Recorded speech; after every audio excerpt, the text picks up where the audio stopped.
Karena cerita ini cerita tentang analisis Trans Jogja. Kemarin kan saya cerita ya, bahwa saya diminta perhubungan untuk membantu melakukan analisis kinerja dan melakukan rerouting. Karena kemarin sudah saya ceritakan di perhubungan, ya saya kepinginnya kalian juga mendengarkan cerita saya kan gitu ya. Oke, paling enggak biar kalian punya gambaran bagaimana rumitnya menganalisis kinerja public transport kita, terutama adalah Trans Jogja dan bagaimana rumitnya mengevaluasi rute yang ada. Jadi perhubungan itu meminta saya untuk menganalisis kinerja kondisi existingnya seperti apa. Kemudian perhubungan juga minta saya untuk melakukan optimasi rute. Ya, optimasi rute artinya rerouting ya. Rerouting itu bisa membuat rute baru atau menambah atau mengurangi. Ya, oke. Okay. Dan ini perlu kalian apa? Kalian harus mendengarkan cerita saya. Ya, saya sebentar.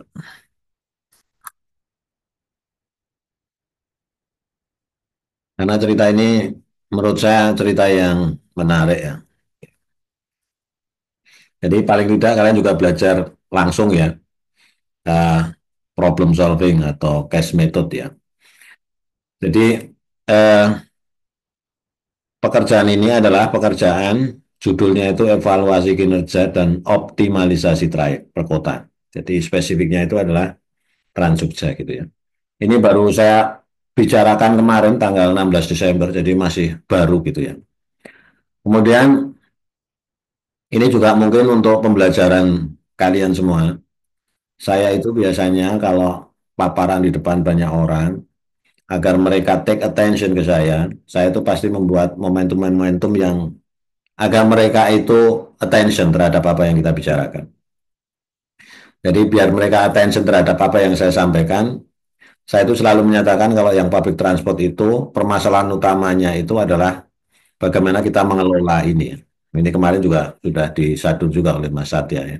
Jadi problem kita itu adalah pertumbuhan kendaraan pribadi yang sangat cepat tanpa diimbangi pertumbuhan infrastruktur jalan yang cukup gitu ya. Jadi ini masalah utamanya. Kemudian ini saya sampaikan ya agar mereka take attention ke pembicaraan ini. Nah, kemudian ini sebenarnya maksud dan tujuan dari pekerjaan ini satu jelas evaluasi kinerja, kemudian mereka juga meminta untuk menganalisis ATP WTP, mungkin saya sudah pernah cerita ya. ATP itu adalah ability to pay. Ability to pay itu kemampuan orang untuk membayar sejumlah biaya transportasi untuk dia itu bepergian. Itu namanya ability to pay. Ya.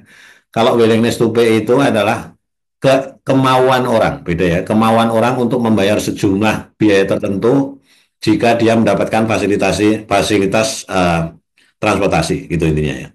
Jadi idealnya yang namanya ATP dan WTP itu harusnya seimbang, gitu ya.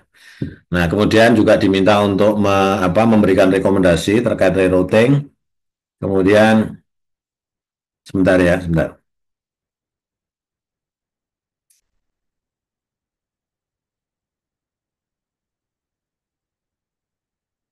Ya, sebentar.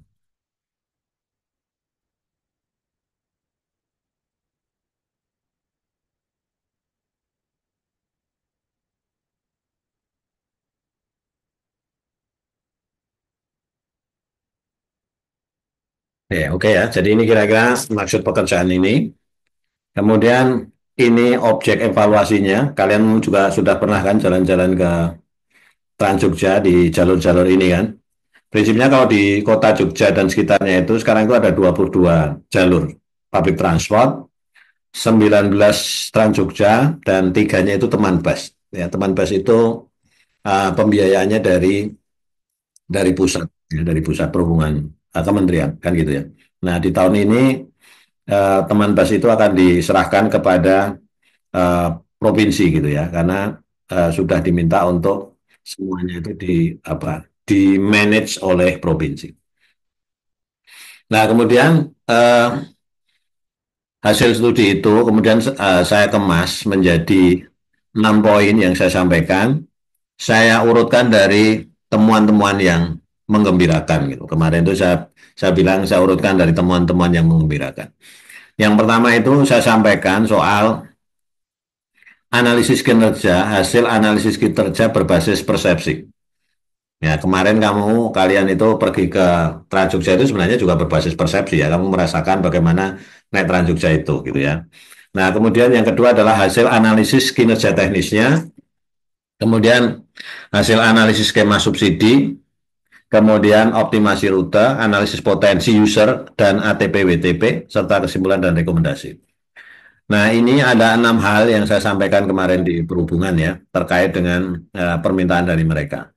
Oke, kita menuju yang pertama. Dari hasil analisis kinerja persepsi, ini kemarin saya minta ke surveyor itu untuk mensurvei sejumlah 302, tapi sebenarnya targetnya 300 ya. Nah, dapatnya 302 responden.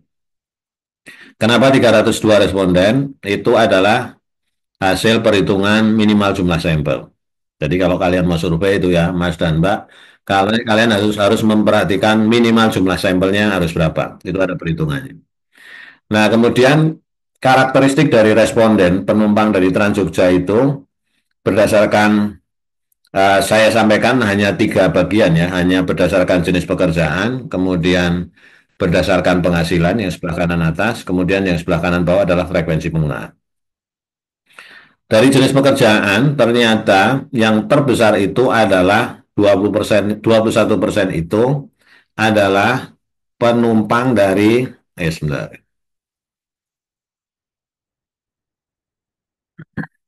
penumpang dari wira swasta atau wirausaha. Kemudian yang 20% itu adalah pelajar.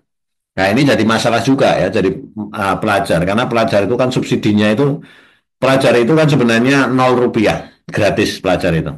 Mereka bayar 60 iya, tapi 60 itu ternyata kan untuk membayar asuransi jasa jasa jasa raja. Jadi 60 rupiah itu hanya untuk membayar jasa raja. Kemudian 16% itu adalah karyawan swasta. Jadi ini profil penumpang yang naik Trans Jogja berdasarkan pekerjaannya. Nah, kemudian yang bagian atas kanan, ini kemarin juga saya sampaikan ke teman-teman perhubungan.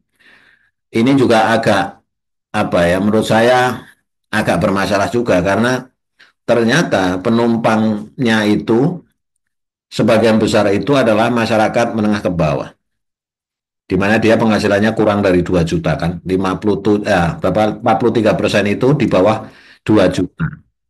Sisanya itu antara 2 juta dan 5 juta. Itu aja mungkin 5 juta itu belum termasuk juga menengah banget ya gitu. Jadi hanya ada 2 tipe ini berdasarkan penghasilan apa dari penumpang Trans Jogja itu. Jadi kenapa saya bilang memprihatinkan? Berarti masyarakat-masyarakat yang menengah ke atas itu sama sekali tidak tertarik ya dengan menggunakan public transport gitu ya, gitu. Jadi ini profilnya. Kemudian dari yang naik itu juga kemarin kita survei terkait dengan frekuensi penggunaannya. Frekuensi penggunaannya kalau kalian lihat ya, yang rutin itu hanya 37%. Yang bisa diandalkan untuk selalu naik Trans Jogja itu ya hanya 37% itu. Sisanya itu ya kalau dia pas nggak kalau dia pas choice artinya ada kendaraan yang bisa mereka tumpangi private vehicle ya mereka menggunakan sepeda motor gitu. Kalau pas nggak ada ya mereka naik public transport. Karena sisanya itu adalah jarang-jarang dan sering-sering itu artinya ya tidak tiap hari tapi dia banyak melakukan menggunakan. Tapi yang paling rutin itu ada 37%.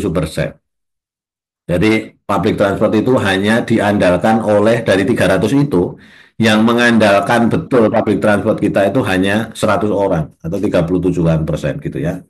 Ini profilnya.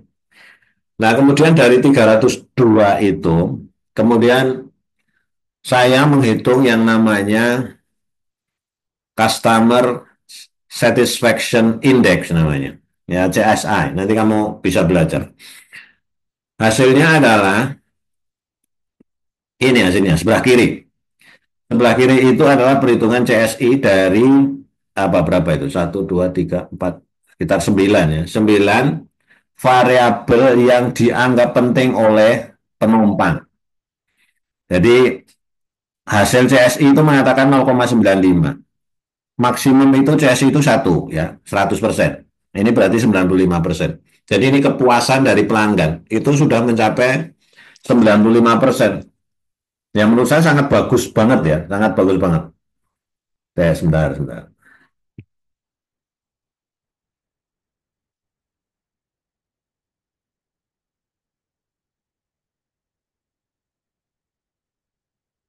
Sebentar.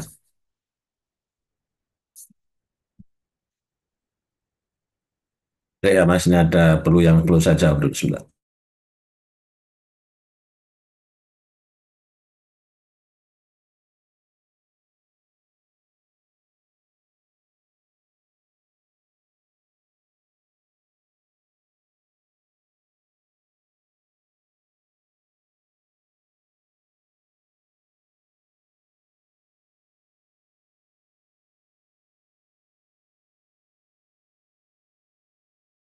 Oke, jadi CSI itu adalah nanti kalian cari ya literaturnya namanya Customer Satisfaction Index. Jadi indeks kepuasan customer gitu ya.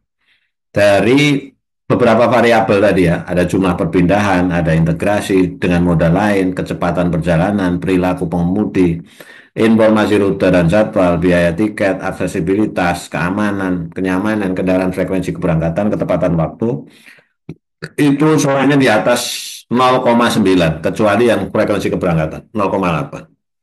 Dan ini menurut saya sangat-sangat bagus. Tapi kemarin saya ingatkan ya, dengan teman-teman perhubungan. Oke, dia itu adalah CSI-nya itu adalah 95%. Tapi customer-nya itu atau respondennya itu adalah masyarakat yang menengah ke bawah. Itu ya.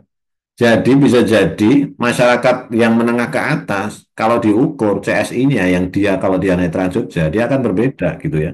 Jadi karena ini adalah kepuasan masyarakat yang menengah ke bawah. Kalian bisa bayangkan ya kalau orang yang banyak duitnya mestinya naik Trans Jogja kan nggak nyaman menurut mereka. Jadi kalau CSI-nya 0,95 di masyarakat yang menengah ke bawah menurut saya wajar-wajar saja gitu ya. Tapi ini sesuatu yang perlu diapresiasi ya, karena teman-teman perhubungan sudah sangat luar biasa agile untuk meningkatkan pelayanannya.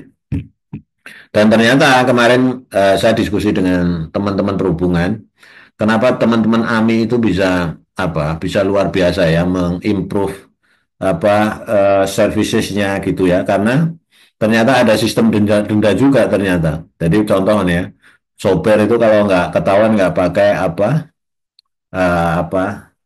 namanya kokat kat itu bisa didenda itu mas ternyata ya bisa didenda kan ketahuan dari CCTV-nya ternyata CCTV itu juga dipantau gitu nah itu seperti itu. Nah kemudian kalau CSI itu kan secara rata-rata ya Customer Satisfaction Index itu rata-rata orang itu kepuasannya terhadap variabel. Nah kemudian saya juga mencoba memplotkan dalam bentuk diagram namanya Important Performance Analysis. Jadi nanti kalian juga carilah ya apa itu IPA, Important Performance Analysis. Itu untuk plotting apa kira-kira variabel mana yang perlu diimprove dan variabel mana yang sudah sangat bagus, tidak perlu diimprove lagi dan mungkin variabel-variabel mana yang perlu didorong untuk lebih baik lagi gitu. Ya. Dari hasil pemetaan Important Performance Analysis itu ada 4 variabel yang berada di bagian kanan atas. Jadi kalau kalian ini dilihat di kanan atas ya yang important performance analysis. Kanan atas itu artinya apa? Kalau sumbu X-nya itu adalah kepentingan user, artinya user itu merasa penting nggak sih variabel itu gitu ya. Jadi tingkat kepentingan user terhadap variabel dan Y-nya itu adalah kinerja variabel berdasarkan persepsi user. Artinya kalau berada di kotak kanan atas itu tingkat kepentingan variabel bagi user itu tinggi dan kinerjanya itu juga tinggi. Artinya ya variabel itu sangat bagus kan gitu ya kinerjanya. Karena penting menurut user dia juga berkinerja bagus. Contohnya apa? Informasi jadwal biaya menurut mereka sudah sangat bagus, kenyamanan, keamanan juga menurut mereka sangat bagus. Tapi ada variabel yang dia berada di kotak kanan bawah. Kotak kanan bawah itu artinya apa? Bahwa kepentingan untuk user itu tinggi, gitu, tapi kinerjanya menurut user itu kurang atau rendah, gitu ya. Rendah itu artinya gini, tidak sampai satu ya, tapi dia di bawah rata-rata dari kinerjanya yang lain, gitu. Intinya. Nah ini warna merah kan, saya kasih warna merah, artinya dia perlu diimprove ini, perlu diimprove untuk bisa jadi yang paling baik itu semuanya bisa masuk ke kotak yang kanan atas kan gitu.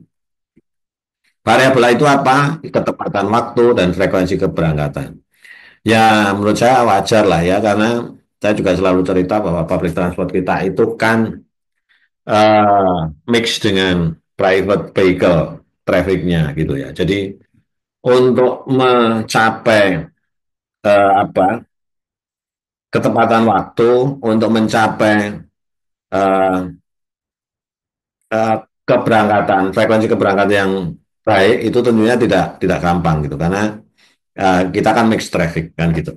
Nah, kemudian ada juga variabel-variabel yang menurut user itu tingkat kepentingannya tidak terlalu tinggi, tapi kinerjanya ya tidak terlalu tinggi. Kalau itu sih nggak ada masalah ya. Artinya user ya tidak banyak mengeluhkan, ya. Nggak bagi penting bagi dia dan kinerjanya juga so-so gitu ya. Menurut saya nggak apa-apa lah gitu. Yang warna-warna kuning itulah.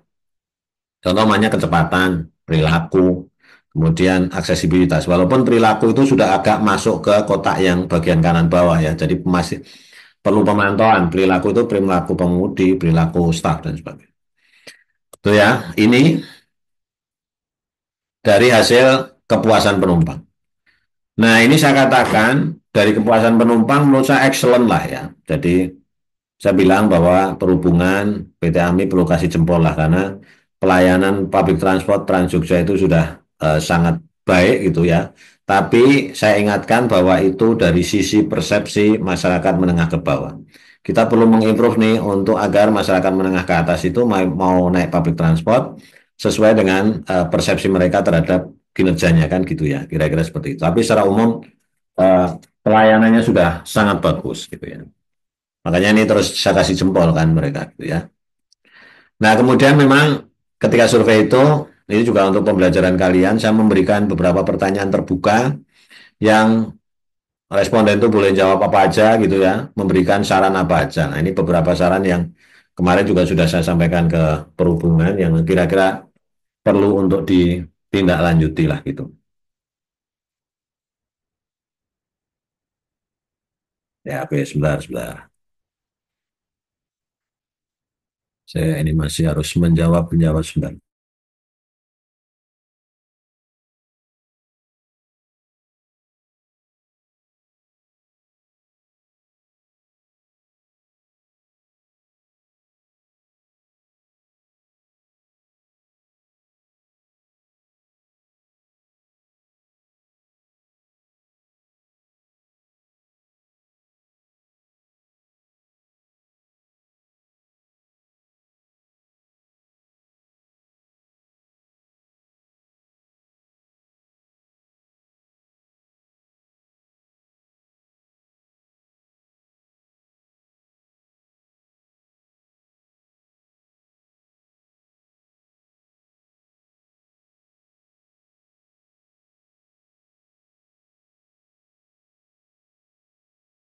Ya, kita lanjutkan ya, Mas. Jadi ini dari sisi persepsi pengguna. Oke.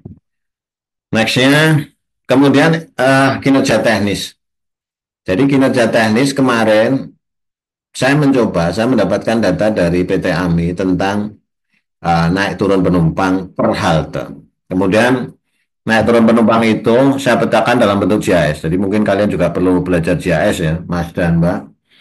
Nah, kemudian saya potong-potong apa naik turun penumpang itu menjadi jumlah penumpang dalam bus antar halte.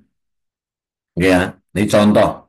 Kemudian saya sampaikan ada beberapa rute yang gemuk, ada yang beberapa rute yang medium dan juga rute yang apa? Rute yang kurus gitu ya. Rute yang gemuk saya bilang contohnya adalah 3A. 3A itu rutenya kira-kira ini. Kemudian saya petakan. Kemudian saya beri legend, ya sebelah kiri bawah itu adalah legend ya.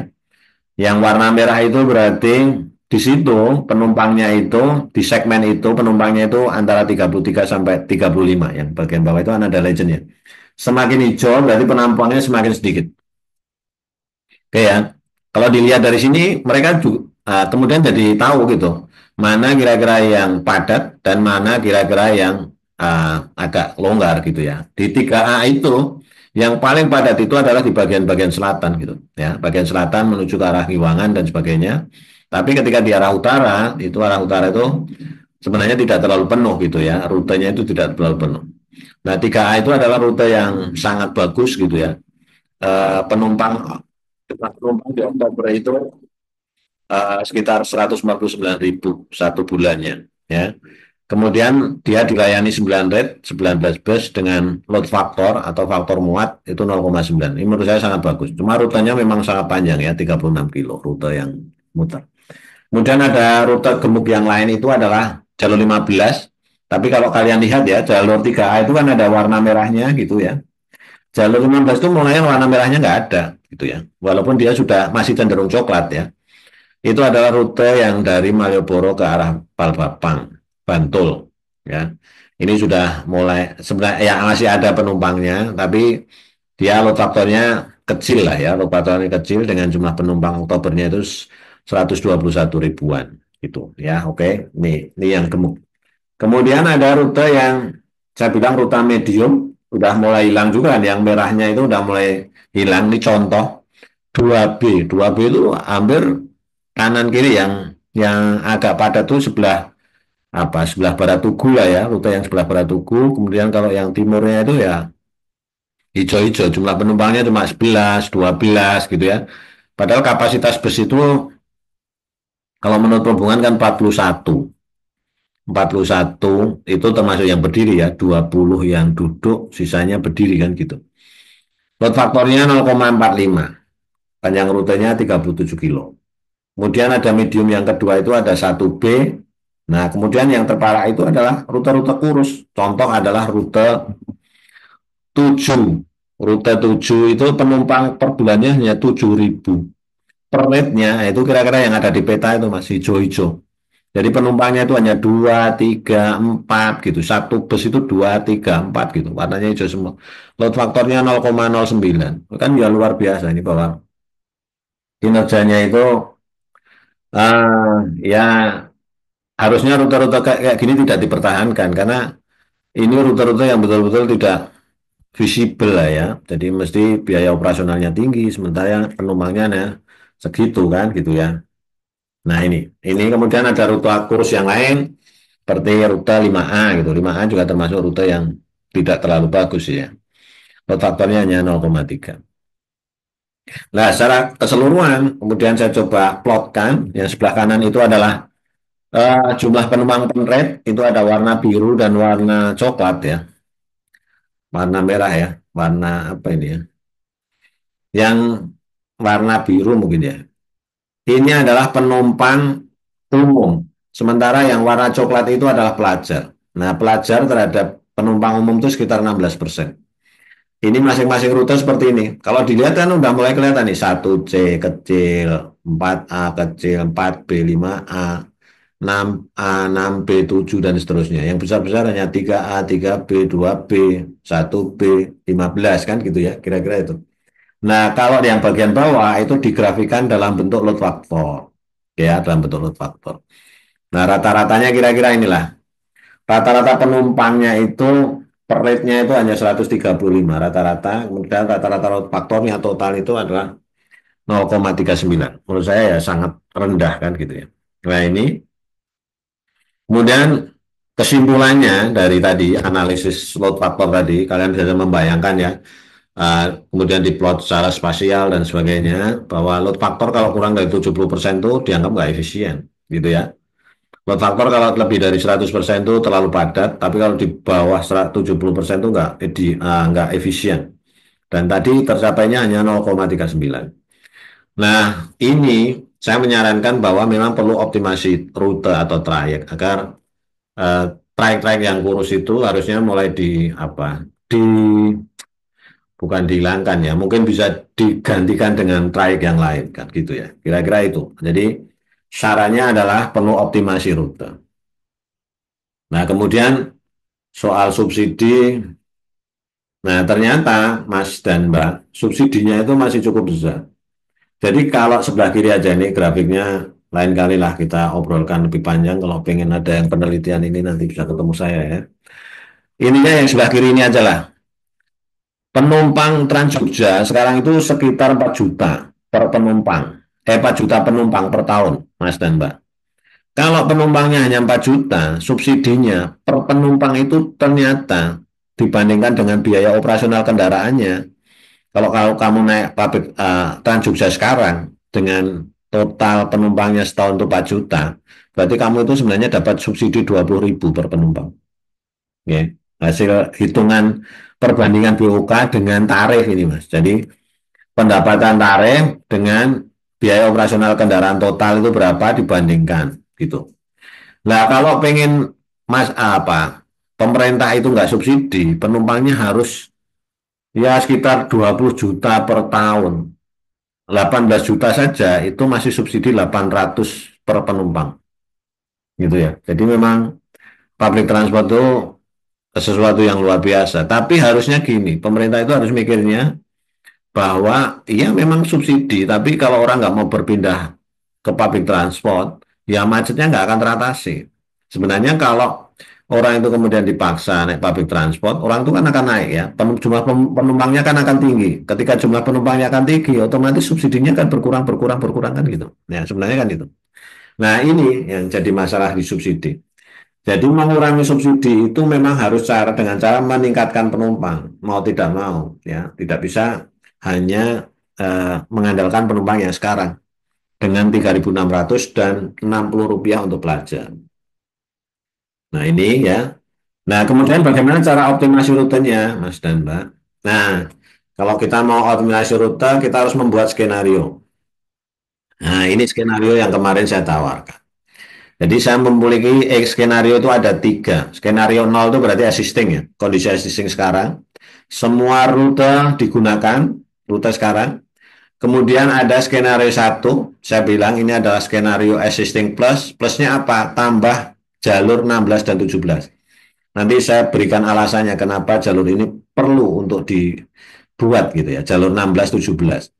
Ini alasannya perlu ditambah karena berdasarkan hasil analisis metrik asal tujuan.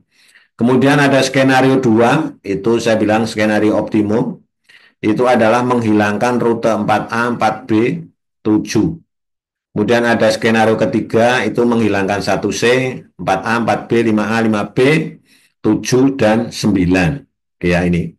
Kemudian ini justifikasinya kenapa rute itu ditambahkan atau dihilangkan di sini. Justifikasinya contoh ya. 4A kenapa dihilangkan ya karena tidak visible tadi itu kan load faktornya sangat rendah, penumpangnya sangat rendah. Gitu ya. Ini kira-kira itu. Nah, kalau bagian bawah itu adalah rekapnya, Mas. Jadi dari sekarang itu ada 19 rute Trans Jogja saja ya. Kemudian skenario 1 itu menjadi 21 rute karena tambah 2 rute tambahan yang tadi saya propose gitu ya. Kemudian skenario 2 itu menjadi 18 rute karena ada pengurangan 3. Yang terakhir itu 14 rute karena ada pengurangan 6 ya. Berapa ini? 1, 2, 3, 4, 5, 6. 7 ya, 7 rute. Jadi kalau rute yang nanti dipilih itu apa? Skenario yang terakhir, dia berarti akan efisien 74%. Artinya ya operasionalnya juga pasti akan berkurang sekitar itu ya. Gitu ya kira-kira ini. Nah, kenapa ada tambahan rute 16 dan 17? Jadi dilakukan apa? Saya itu mensurvei 1.300 orang yang non penumpang. Ditanyain, kamu itu kalau tiap hari itu pergi dari mana ke mana yang rutin. Ya, jadinya adalah metrik asal tujuan. Sebelah kanan, gambar sebelah kanan Mas, ternyata dari hasil analisis metrik asal tujuan, banyak orang yang bergerak dari Condong Catur itu ke arah Malioboro, seputaran Malioboro. Ya, dilihat dari apanya? Warna biru garis ini loh, garis lurus warna biru, itu namanya desert line. Semakin tebal berarti semakin banyak pergerakan dari Condong Catur ini ke Malioboro. Yang lain kan enggak. Makanya perlu dibuat rute dari Condong Tatur ke Malioboro yang direct pulang pergi. Nah, ini rutenya yang saya propose ini, gitu kan. Kemudian 17, ini sebelah kiri, ada sebagian rute itu yang mau apa? Dari daerah Pingit, Malioboro, Pingit, kemudian ke arah Jalan Magelang. Walaupun tidak sebanyak Condong Catur ke Malioboro, tapi dia ada nih pergerakan ini. Oke, kemudian makanya dibuat rute Jombor Malioboro pulang balik. Ini alasannya kenapa perlu tambahan rute 16 dan 17. Oke, kemudian kalian belajarlah nanti pemodelan ya. Kemudian dari itu di assignment itu dibebankan ke jaringan jalan, dibebankan ke trayek, ketemulah kira-kira penumpang di masing-masing jalur itu seperti ini sebelah kiri itu ya, yang warna biru itu. Kemudian ada sebelah indikator pembebanan kinerja yang dibandingkan yang paling atas itu skenario 3 dibandingkan dengan beberapa.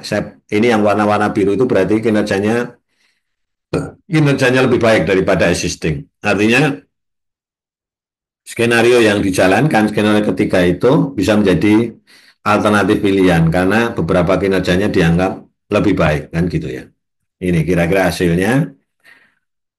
Nah, kemudian estimasi penumpang per apa? Per trayek setelah hasil pemodelan, yang merah-merah itu rute yang dihilangkan ya. Nanti kira-kira estimasi penumpangnya existing dibandingkan yang skenario itu akan seperti ini. Yang merah itu ada skenario, yang biru itu existing. Contoh 1A ya, akan naik nanti penumpangnya. 3A akan naik, kemudian 8 akan naik, tapi mungkin ada yang turun, 2A, 2B itu akan turun sedikit.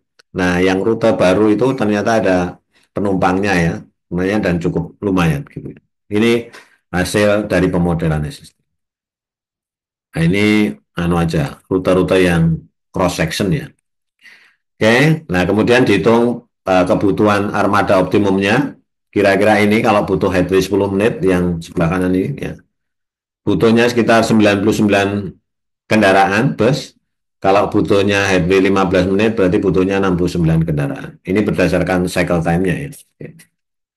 Nah, ini kesimpulannya, berarti sistem itu rute sudah cukup optimum dengan 14 rute itu sudah cukup sebenarnya ya, tidak perlu 19 rute gitu ya, dari transusianya. Kemudian kebutuhan armada bisa disesuaikan dengan headway yang ditargetkan.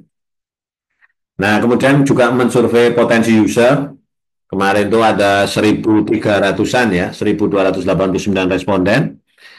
Nah, ini potensi user yang mana kalau dilihat dari grafik ini? Sebelah kiri itu adalah profil responden berdasarkan frekuensi perjalanan menggunakan bus Trans Jogja. Ternyata yang survei di luar itu ada sebagian itu yang sering menggunakan yang 10%.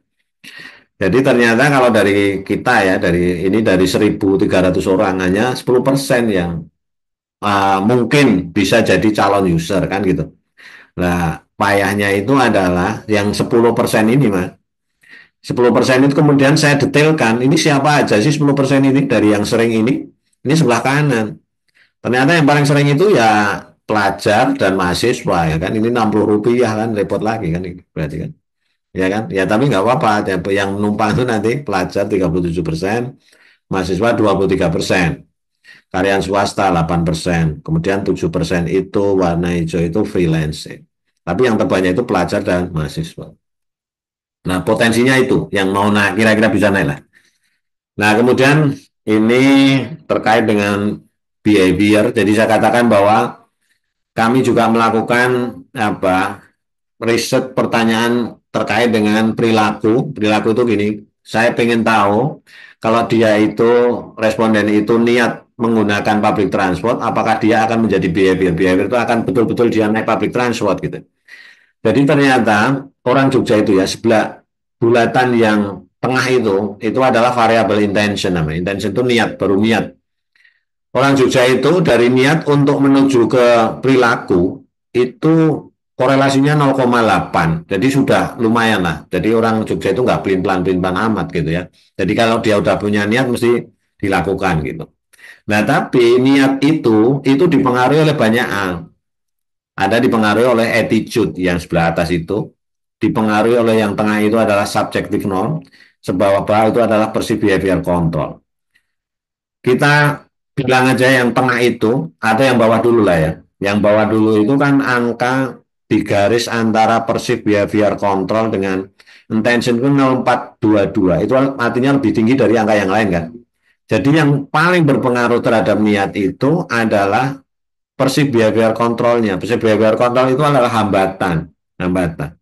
Ternyata dia mau naik public transport itu kalau nggak ada alternatif lain gitu. Baru mau dia. Dan dia juga merasa mampu. Mampu itu ya mampu jalan ke halte dan sebagainya. Itu baru mau naik. Itu kan jadi masalah juga. Kalau dia masih punya alternatif, ya dia kemungkinan tidak akan naik public transport gitu ya. Kemudian ada pengaruh apa lagi? Pengaruh komunitas ternyata. Orang Jogja itu sangat terpengaruh dengan komunitas. Yang paling tengah ini, yang tengah ya, subjective norm nanti. Itu pengaruh keluarga, pengaruh teman, pengaruh masyarakat. Jadi pengaruh komunitas itu tinggi untuk dia niat itu menjadi apa? Menjadi behavior gitu, intensi menjadi behavior. Nah ini bisa untuk menjadi apa? Kebijakan di perhubungan. Kalau pengen public transportnya bagus ya buat komunitas-komunitas gitu ya. Kemudian agar dia nggak punya pilihan, bagaimana caranya? Ya caranya harus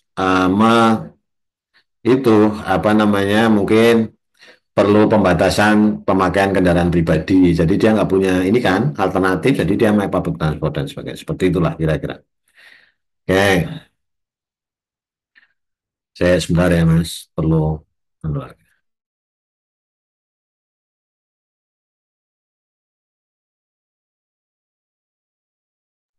Oke, kemudian ini ya. Jadi ini juga bisa untuk pengambilan kebijakan di sana.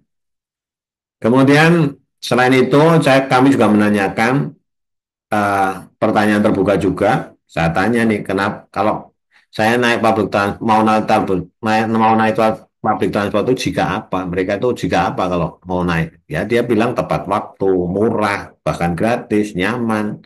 Ya, anulah standar-standar apa kenyamanan terhadap persepsinya ya. Oke. Ini juga ditanyakan. Nah, ini yang paling menyulitkan kebijakan sebenarnya adalah perbedaan yang sangat signifikan antara ability to pay dan willingness to pay. Ability to pay itu sudah saya sampaikan adalah kemampuan dia membayar sejumlah apa namanya biaya perjalanan. Jadi pertanyaannya gini Mas, pertanyaannya untuk mencari ATP itu, ability to pay itu, ditanya orang itu ditanya, kamu itu tiap hari kira-kira apa menghabiskan biaya perjalanan untuk apa bepergian yang rutin itu berapa sih kan gitu. Oke.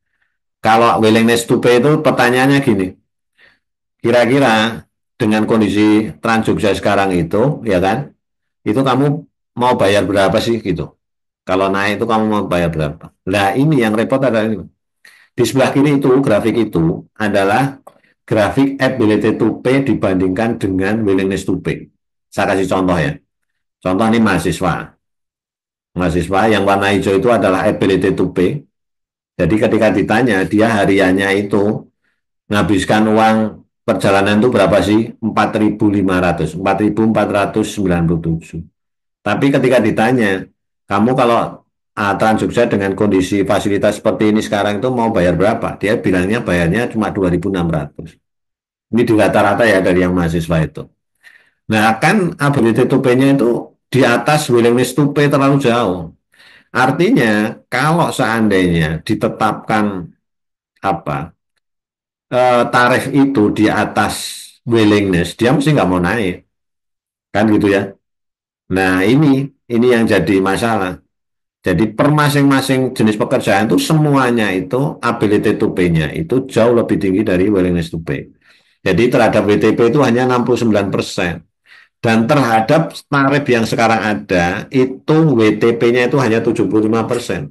Ya wajar kalau mereka nggak mau naik. Menurut mereka sebagian besar 3.600 itu kemahalan menurut mereka gitu. Berdasarkan willingness-nya ya, bukan berdasarkan ability to pay-nya. Nah ini memang bisa jadi apa? Pengambilan kebijakan oleh perhubungan. Kemarin makanya rencana kan mau dinaikkan ya, dinaikkan menjadi 4.000. Saya bilang, wah terlalu berat kalau naik 4.000. Bisa-bisa penumpangnya akan turun karena 3.600 saja itu masih di atas dari willingness to pay mereka kan gitu. Ya itu juga sesuatu yang luar biasa kan gitu. Ini makanya kemarin keputusannya nggak jadi naik ya, nggak jadi naik 4.000 kan kayaknya ya. Oke, ini dari hasil ini. Nah, ini kesimpulannya yang perlu menjadi perhatian adalah uh, ability to pay dengan willingness to pay-nya terlalu jauh. Jadi untuk menaikkan kebijakan naik tarif itu kayaknya masih belum memungkinkan.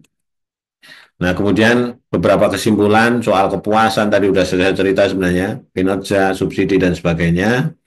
Kemudian kami juga merekomendasikan beberapa rencana aksi yang harus dilakukan oleh perhubungan gitu ya. Ada soal kepuasan, kinerja itu harus ngapain aja, kemudian itu perlu jangka panjang, jangka pendek dan sebagainya, potensi pengguna baru dan sebagainya. Nah, kemudian ada inovasi, saya sih sebenarnya menyarankan ada satu rute namanya hop on hop off, itu mungkin belajar dari beberapa kota di dunia yang sudah maju, contohnya Paris.